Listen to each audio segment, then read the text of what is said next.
100 habal-habal at sikat drivers sa Cotabato City ang tumanggap ng bigas at tinapay mula sa tanggapan ni BTA Deputy Speaker Bay Intan ng Patuan. Ang PPP Story sa report.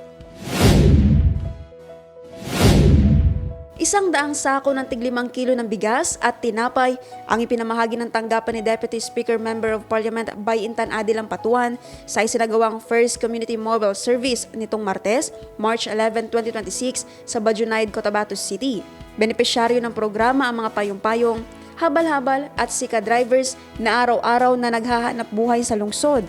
Layunin ng Community Mobile Service na direktang makapaghatid ng tulong sa mga manggagawa at sektor na nangangailangan ng agarang suporta, lalo na sa mga driver na umaasa sa arawang pasada para sa kanilang kabuhayan, lalo na ngayong buwan ng Ramadan. Ayon sa tanggapan ni MP Bay Intan, bahagi ito ng kanilang patuloy na inisyatiba upang mas mailapit sa komunidad ang mga serbisyo at makatulong sa pang-araw-araw na pangangailangan ng mamamayan.